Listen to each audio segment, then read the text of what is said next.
జిల్లా నర్సంపేట పట్టణంలోని చాకలి ఐలమ్మ విగ్రహానికి పూలమాల వేసి గణంకాల నివాళులు అందజేసిన రజక సోదరులు. ఈ కార్యక్రమంలో ముఖ్య అతిథిగా డాక్టర్ గోపాల్ పాల్గొని మాట్లాడుతూ భూమి కోసం భుక్తి కోసం మహర్నిశలు కృషి చేసిన చాకలి ఐలమ్మ చేసిన సేవలు మరవలేనివని, బీసీ సంఘంలో వెనుకబడిన కులాలలో రజక కులం ఉందని, తెలంగాణ రాష్ట్ర ప్రభుత్వం రజక కులాన్ని ఆదుకోవాలని, సంక్షేమ పథకాలు అందజేయాలని, చాకలి ఐలమ్మ సేవలను మరవలేమని తెలియజేసిన డాక్టర్ గోపాల్. ఈ కార్యక్రమంలో లక్ష్మీనారాయణ, చౌడారపు మధు, సారంగపాణి తదితరులు పాల్గొన్నారు.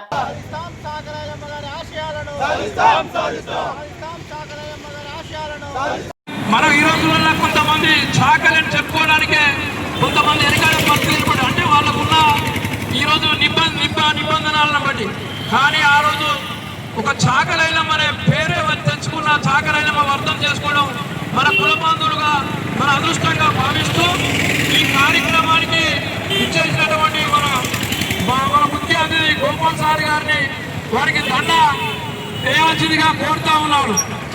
సప్పట్ల ద్వారా స్వాగతం, సుస్వాగతం. జై తెలంగాణ! తెలంగాణ మన వీరులకు సాధిస్తాం ఐలమ్మ ఆశయాలను, ఐలమ్మ ఆశయాలను.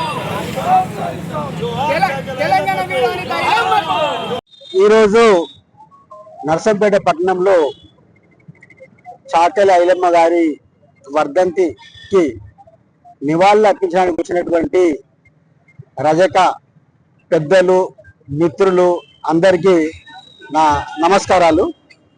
అదేవిధంగా ఈ కార్యక్రమానికి మీరందరూ ప్రేమతోటి నన్ను పిలిచినందుకు ధన్యవాదాలు తెలుపుతున్నాను. మరి ఈరోజు మనమందరము ఆ వీర వనిత చాకలి ఐలమ్మ గారిని స్మరించుకోవడానికి ఇది ఒక మంచి అవకాశంగా మనము భావించాలి. ఎందుకంటే ఆ రోజు భూస్వాముల మీద, రజాకర్ల మీద ఒక మహిళ అయ్యుండి, అట్టడుగు కులానికి చెందిన ఒక మహిళ ఆ రోజు వీర వనితగా భూస్వాములను ఎదిరించి ధైర్యంతో భుక్తి కోసము, తర్వాత ఎంతో వివక్షత గురైనటువంటి వెట్టి చాకిరి నిర్మూలన కొరకు భూస్వాములు ఎదిరించి ఆ రోజు మరి వీర వనితగా ఉండి తనను ఎంతో ప్రజలకు, తెలంగాణ ప్రజలకు, మహిళలకు స్ఫూర్తిదాయకంగా నిలిచినటువంటి వీర వనిత మరి చాకలి ఐలమ్మ. ఈరోజు మరి వర్ధంతి రోజు మన అందరం బాధ్యతగా వారిని స్మరించుకోవాలి. అదేవిధంగా తాను ఏదైతే ధైర్యంతో సమాజంలో ఉన్నటువంటి అరాచకాలను ఎదిరించి ఎంతో ఉన్నత భావాలను తను అలవర్చుకొని మనందరికీ ఆదర్శంగా ఉన్నదని భావించాలి. అదే స్ఫూర్తితో మనం కూడా ఈరోజు మరి మనం అందరము కలిసికట్టుగా ఈరోజైతే వెనుకబడి జాతుల్లో మరి అట్టడుగు అంటే మోస్ట్ బ్యాక్వర్డ్ క్లాసెస్గా కొన్ని ఉన్నాయి. దాంట్లో రజక కులం ఒకటి, బీసీలు ఒకటే కాదు, బీసీలలో చాలా వ్యత్యాసం ఉంది. మరి దాంట్లో మోస్ట్ బ్యాక్వర్డ్ ఎంబీసీ అనే ఒక మోస్ట్ బ్యాక్వర్డ్ క్లాసులకు ప్రభుత్వము చొరవ తీసుకొని ప్రత్యేకంగా ఆర్థికంగా, రాజకీయంగా, సామాజికంగా మరి అభివృద్ధి కొరకు ప్రభుత్వము చేయూతనివ్వాలి, ప్రత్యేకమైన చట్టం తీసుకురావాలి.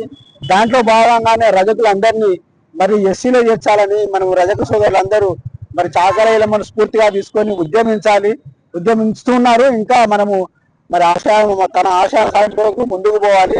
అందరం కలిసికట్టుగా మరి వారి యొక్క స్ఫూర్తితోటి మనం మన హక్కులను సాధించుకునే ప్రభుత్వం మీద, ఇటు సమాజం మీద మనం పోరాడాలి. అదేవిధంగా చూస్తే మరి ఈరోజు ఆధునిక యుగంలో గ్రామాలలో చాలా బాధాకరమైన విషయం ఉంటుంది. ఇంకా మరి గ్రామాలలో మహిళల మీద, తర్వాత అందరి కులంలో ఉన్నటువంటి అందరి మీద ఇంకా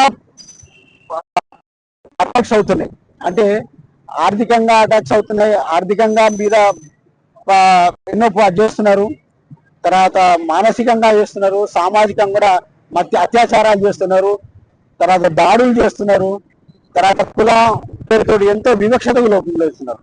కులం పేరుతోటి ఇంకా గ్రామాలలో ఎంతో బాధాకరంగా, హీనంగా మరి రజకులను, మహిళలను కానీ, తర్వాత పురుషులను కానీ ఎంతో ఇంకా చాలా వెట్టి చేస్తున్నారు,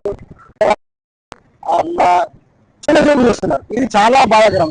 అంటే మనము ఆర్థికంగానే కాకుండా సామాజికంగా కూడా ఎదగాలంటే ప్రభుత్వము మనల్ని సపరేట్ గా గుర్తించి ఎన్నో రకాలైనటువంటి ఆర్థిక వనరులను మనం కల్పించి తర్వాత అదే సామాజికంగా అభివృద్ధి చెందాలంటే మరి రిజర్వేషన్ ప్రత్యేకమైన ఒక అభివృద్ధి ప్యాకేజీని మన రజకులందరికీ ఇచ్చినప్పుడే మనం అందరం నిజంగా ఆర్థికంతో పాటు సామాజికంగా అభివృద్ధి చెందుతామని నేను భావిస్తున్నాను. అదేవిధంగా ఈరోజు మరి మన పట్టణంలోని రజకులందరూ ఐకమత్యంతో ఈరోజు వచ్చినందుకు ప్రత్యేకంగా ధన్యవాదాలు చెప్తున్నాను.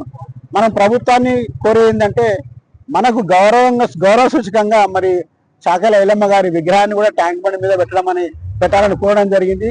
మరి దాని మీద ప్రభుత్వం ఆలోచించాలి.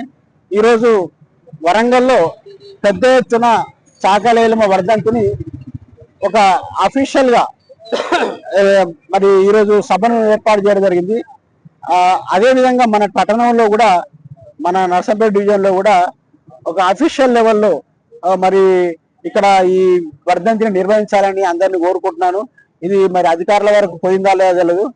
కంపల్సరీ ఈ యొక్క వర్ధంతిని కానీ లేదా జన్మదినాన్ని కానీ మరి అఫీషియల్ గా నిర్వహించాలని ప్రతి ఒక్క మన రజకుల సోదరులందరినీ కోరుతున్నాను. దానికి సంబంధించినటువంటి కార్యాచరణ కూడా చేయాలని నేను కోరుకుంటున్నాను. ఇక్కడ రాష్ట్రం మొత్తం మీద ప్రభుత్వం మనకు జీవో ఇచ్చింది.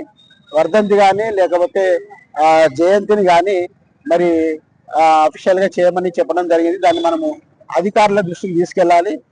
అదేవిధంగా మరి ఈరోజు మనము రజకుల మిత్రులు కానీ లేదా పెద్దలు కానీ తక్కువ సంఖ్య వచ్చారు. లాస్ట్ టైం నేను చెప్పినాను, మన యొక్క ఐక్యత చూపించాలంటే పూలదండలు వేసే వాళ్ళు కూడా కాదు, అందరు రావాలి, సానుభూతి పనులు రావాలి, మిగతా వాళ్ళని అందరూ కూడా పిలవాలి.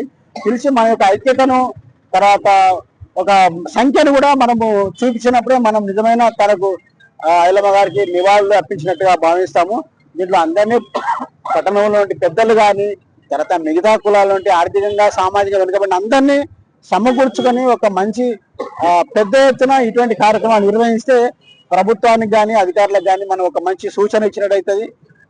మరి మీరందరూ వచ్చినందుకు మరి ఈ నివాళులు అర్పించినందుకు మరొకసారి ప్రత్యేకంగా ప్రతి ఒక్కరికి ధన్యవాదాలు తెలుపుతున్నాను. ఇదే ఐక్యత ప్రతి సందర్భంలో కొనసాగాలి. మనకంటూ సామాజికంగా ఒక గుర్తింపు రావాలి, సామాజికంగా విలువ రావాలి. అటువంటిప్పుడే నిజమైన అభివృద్ధి అంటారు.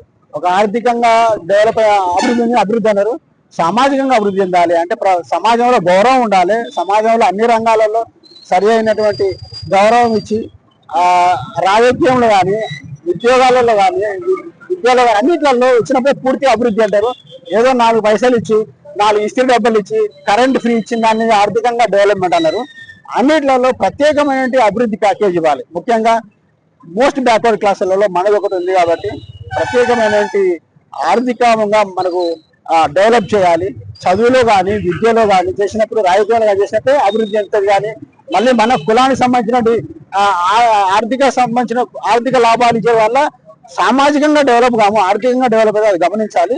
సో మనం అందరినీ ప్రత్యేకమైన మీ అందరికీ నేను అభ్యర్థిస్తుందంటే మనం అందరము చదువు ఒకటే.